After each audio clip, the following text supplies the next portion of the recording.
Você está no podcast Ori e Psique, Mitologia Africana e Yorubá em Análise, com Carla Jacques. Mãe, a gente já sabe que você não revela ao certo sua idade, mas o tema hoje é envelhecer. E o que a sabedoria Yorubá tem a nos dizer sobre envelhecer? Antes de falar em envelhecer, eu costumo brincar que eu sou jovem, porque a idade tem a ver também com o estado mental e com como você se coloca no mundo, né? Como você se percebe, as coisas que você gosta, o que você cultiva, né? E sua mentalidade, tudo isso. Mas realmente os anos, né, na vida material passam. Né?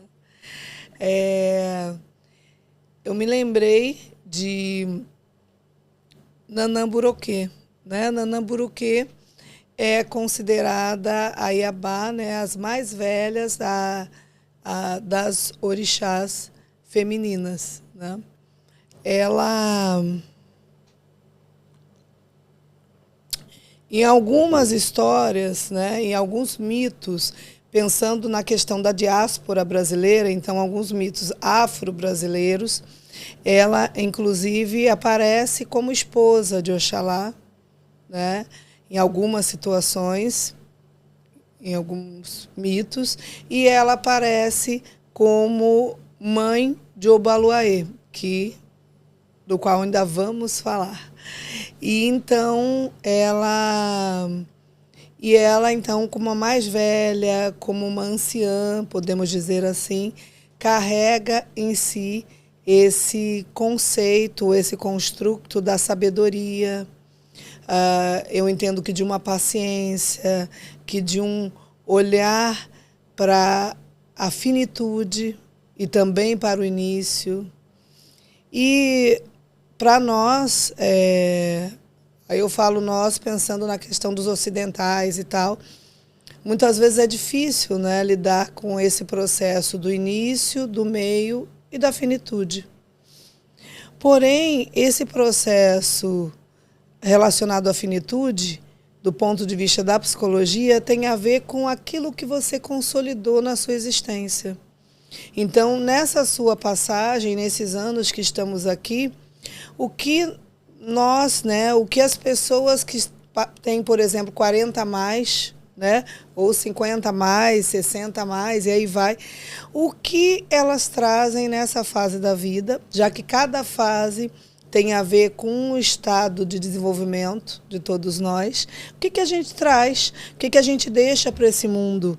Né? E a gente pode deixar algo para uma família, a gente pode deixar algo para uma comunidade maior, a gente pode deixar algo para uma pessoa, a gente pode deixar algo ou inclusive para a natureza. Né? O que a gente deixa? Qual é esse legado que a gente passa? Eu acho que essa imagem, né, de Nanã, essa imagem arquetípica, nos lembra um pouco muito disso, de sabedoria e do que nós deixamos e como nós compreendemos os ciclos. O que você acha? De um legado, de algo que durante a nossa história, nossa aprendizagem, foi sobressaindo, né? Foi sendo mais relevante sob a nossa própria perspectiva, e aí a gente entende que aquilo vai ser nosso legado. A gente está falando disso? Sim, eu acho que entendo o legado e também entendo porque esses itãs, todos eles têm a ver com o indivíduo e também com a comunidade. Né? Eles sempre se entendeu na mitologia Yorubá. E aí, quando eu falo Yorubá, eu estou falando do que chegou para nós aqui no Brasil, Yorubá olhando para a diáspora. Né? Esse legado, se entende que o indivíduo precisa do grupo. Então, não há isso, eu vou me isolar, sou eu que consigo tudo sozinho, não é nessa lógica. Ou eu preciso de tudo do grupo. É o indivíduo dentro do grupo, da comunidade a qual ele pertence. Né? Ninguém consegue fazer nada sozinho. Mesmo quem diz que é ermitão ou que se isola, ele vai precisar de alguma coisa. Um dia ele vai ter que ir à cidade para comprar material para plantar, algum contato ele vai ter. E se ele compra algum material, alguém produziu aquele material. Né? Então, uma roupa que ele usou, teci minha roupa, mas alguém fez a linha, alguém fez. Então, a gente sempre vai precisar da comunidade. E pensando em Nanã, eu penso nisso, nesse legado, nesse caminhar no mundo e no que você deixa para o outro, o que você também espera. Também penso numa serenidade, né, nesse processo de caminhar, né, nesse caminho, nessa paciência também. E a gente falou aqui das águas, a gente falou das matas, e o que a gente pode entender e significar da lama em nossas vidas. Então, primeiro vamos apresentar, né? Eu não sei se vocês sabem, mas talvez alguns saibam, ou muitos, mas existe um Itã onde a Nanã fornece a lama para Oxalá ou Obatalá, porque depende da cultura, né? Muitas vezes é entendido como o mesmo ser, é entendido. Então, ela fornece a lama para que ele faça o ser humano, porque ele recebe essa missão de fazer o ser humano, né? E aí, quando ela fornece essa lama, porque ela é a senhora ligada a essa questão da lama, ele consegue moldar o ser humano e nós estamos aqui. E trazendo uma questão também de flexibilidade. O que a gente pode pensar na lama, né? O que vem? Para mim, a lama vem essa questão do... Porque quando você caminha na lama, se você pensar, né, se afunda um pouco também, né? Você não vai... É mais difícil, né? Você não caminha igual caminha numa pedra ou num chão asfaltado ou numa terra batida. Então, é esse caminhar mais lento para mim, é esse saber a cada pegada, é essa deixar marcas, esse afundar, né, também, às vezes parar para respirar, ter uma caminhada um pouco mais lenta do que muitas vezes o mundo, o dia a dia, nos impõe, né? O que a gente está acostumado de tudo rápido, é para ontem e tal. Eu entendo que essa lama, para mim, inclusive isso de moldar a lama, né?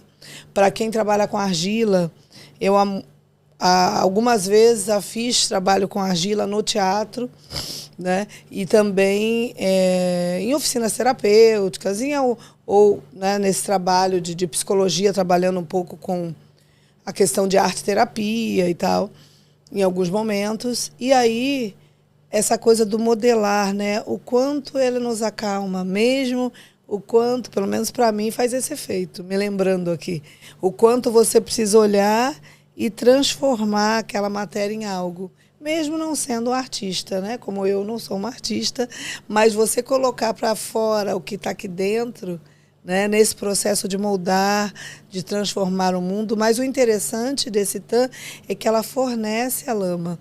E aí a gente pode pensar numa doação também, né? Me veio isso.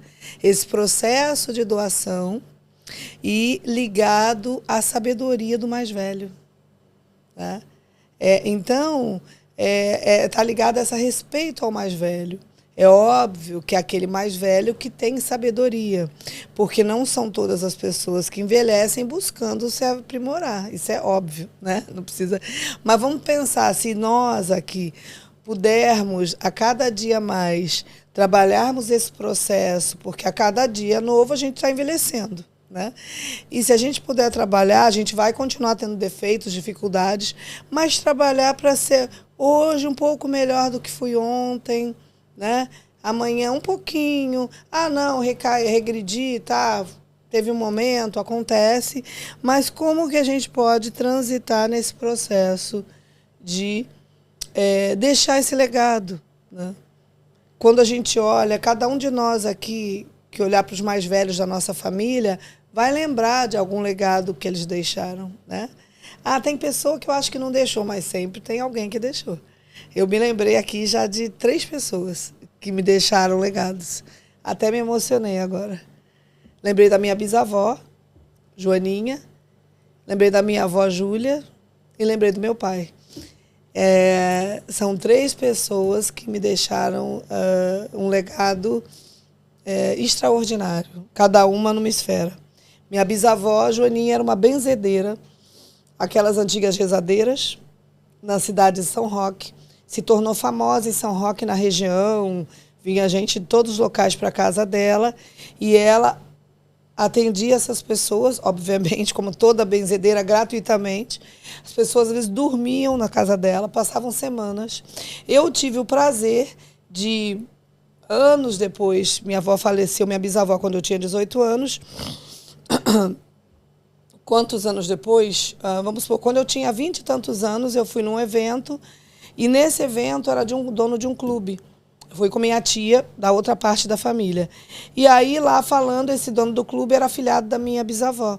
E ele falando, ele, o irmão, como foi o processo deles. Ele estava morrendo, quando era criança, é o que eles trouxeram.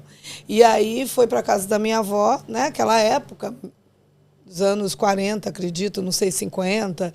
E aí ela cuidou com as ervas, com toda a sabedoria medicinal e rezas e tal. E aí a criança foi melhorando, ele ficou lá na casa dela mais de uma semana, hospedado, né?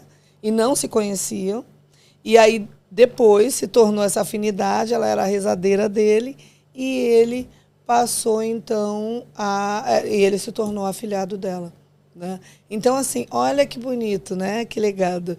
E eu, às vezes, gostava de ouvir as histórias. Quando eu ia para São Paulo, nas férias, ela contava as histórias, e quando ela era criança, eram histórias, assim, muito diferentes para nós, sabe? Porque era a época, ela pegou aquele pós-abolição, era uma mistura, assim, era muito interessante as histórias que ela trazia.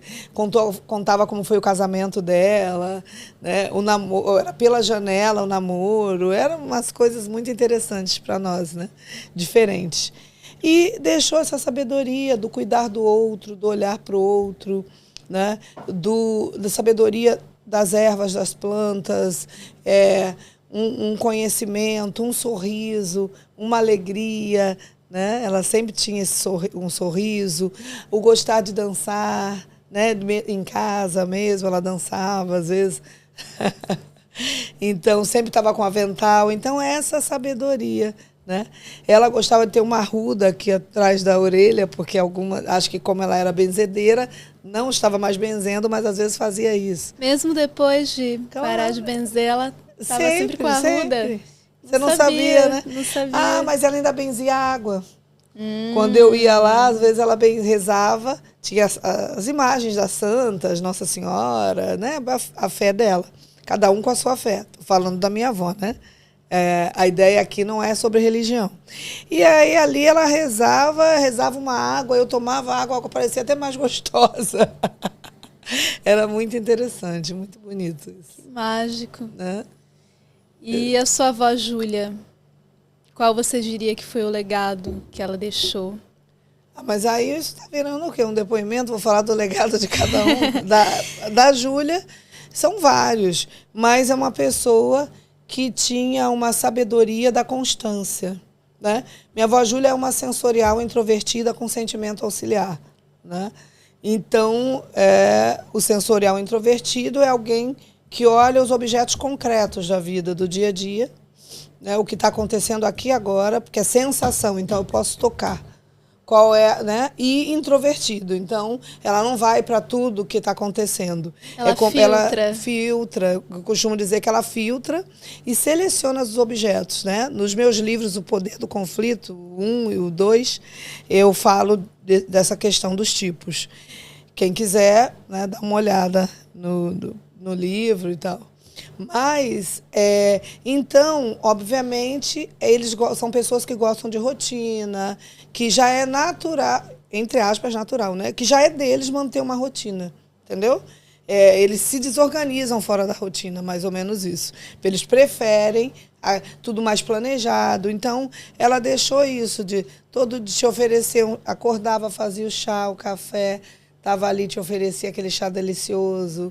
Tem aquela coisa do feijão que você come, né? Outro dia eu fiz um feijão, há um mês atrás, que eu achei parecido com o dela, mas não tava igual ainda. Não tem isso, não fica igual, né? Falei, olha, tava parecido, então acho que é meio assim, mas igual, não sei. Acho que nunca ficará. E então ela deixou isso, a sabedoria do cuidado, do respeito. Na minha mesa de atendimento, atrás de mim na estante, eu deixo um objeto que eu fiquei dela, que é um porta-joia dela, para lembrar o que ela fez por mim durante a universidade, né? Então, são esses, e ela é muito ligada a essas questões de alguns objetos, poucos, minimalista, né? Esse legado do cuidado, do carinho, sabe? De acolher, de ouvir o outro, de não criticar. Era uma pessoa assim. De tornar confortável. Sempre confortável, dentro do possível. E era mais do que possível, tudo que ela fazia. De deixar você mais confortável, acolhido, né? Nos objetos, não era no abraço, não. Criava um clima, né? O clima era muito bom. É isso. Mas aí, então, os legados são muitos, né? E aproveitando, então, que uma das pessoas que você citou, eu tive o prazer de conhecer e conviver, que foi seu pai, meu avô, João.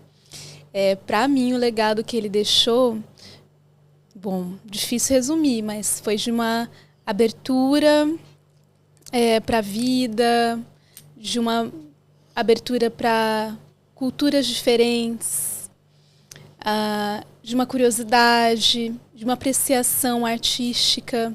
O meu avô, muitas pessoas sabem que eu gosto de clipes, já lancei alguns clipes e de músicas minhas, e também alguns eu fiz o roteiro.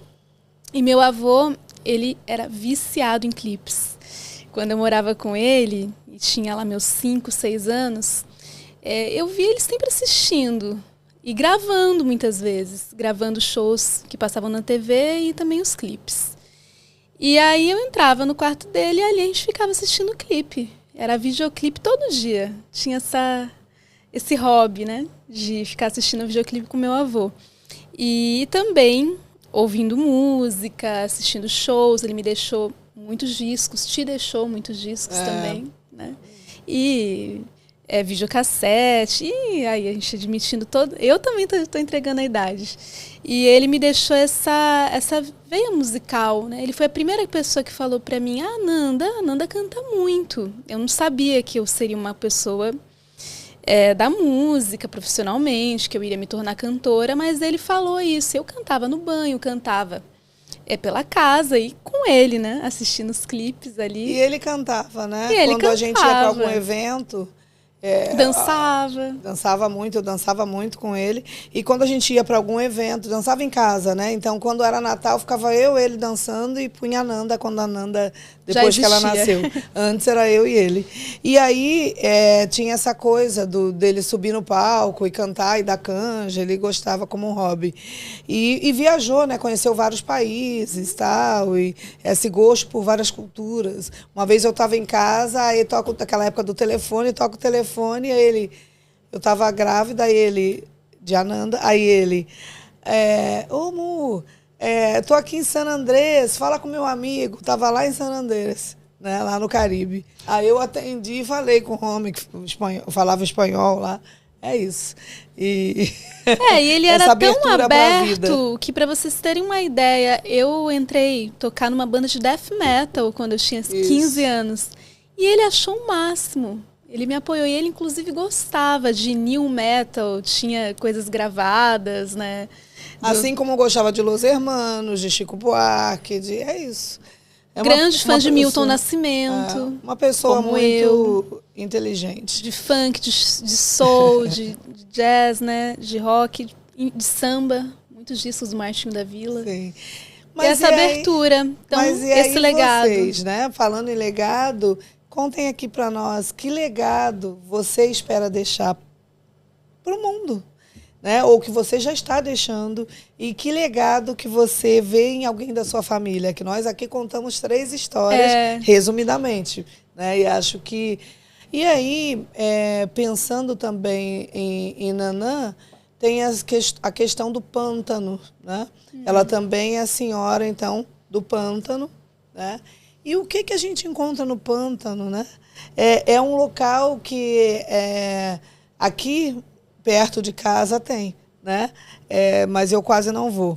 Aqui no Rio, porque não é tão perto e tal. Mas aqui no Rio tem uma região que tem os pântanos ali em Barra de Guaratiba e tal. Outro dia eu fui no restaurante, aí você vê o caranguejo, Como diz as você, arvorezinhas, é muito o legal. Rio tem tudo, o Rio tem tudo. O Rio tem tudo, realmente. É maravilhoso, né? E aí, nessa questão do pântano, o que o pântano remete a vocês? O que remete a você, Ananda? Quando eu penso em pântano, eu penso numa natureza um pouco mais fechada. Eu não penso em algo expansivo, eu penso em algo introspectivo. Isso. Para mim também. Então ele passa a sensação de introspecção, passa esse pântano, os que eu já vi, né, que são esses próximos. Você olha, ele é escuro, né, aquela lama, aquela água mais escura. Você não sabe nem ver o que tem embaixo mesmo. Daqui a pouco você vê alguns bichinhos subindo, né? Nas árvores, tem umas árvores nele também. Tem as pessoas que vão lá, né, para trabalhar, né, que são catam os caranguejos e tal. E ele traz para mim essa questão do mistério. Então, nessa imagem arquetípica, ela nos guarda também o mistério da sabedoria da vida, né? Que mistérios se abrigam, né, nessa sabedoria da vida? São muitos mistérios. E Nanã é a senhora também que foi dado a ela a missão de cuidar da questão do Aie. O Aie é a terra, o mundo terreno, e Orum, que é o céu, né? O mundo celeste, o mundo espiritual, o plano espiritual e tal, nessa mitologia. Então ela é a senhora que cuida dessa transição, desse movimento. Por isso também essa questão da finitude. Então ela tem ali o mistério, os segredos do que liga a terra ao Aie, ao Orum, a terra ao céu. Então olha quanta sabedoria tem guardada nessa imagem arquetípica, né? E eu acho que então a mensagem que fica mais forte para mim, né? Acho que para nós aqui, é essa questão do legado associado à sabedoria e associado também ao respeito ao processo de envelhecimento e aos mais velhos, que a gente tanto precisa, né, na nossa sociedade. Ao respeito, ao ouvir o outro, a ouvir uma história de um mais velho, a ter o olhar atento, a entender que, de repente, ele está falando datado daquele momento, como é que você transpõe isso para essa realidade, né? O que você aprende ali, o que dali não é interessante, o que ele mesmo deixa ir, porque o sábio, ele sabe, né? Ele deixa ir algumas coisas que não são interessantes, mas e mantém as que são, mantém as tradições que são interessantes para a vida, né? Então, quais as tradições que nós podemos manter? Eu tenho pensado sobre isso. Quais tradições eu desejo manter?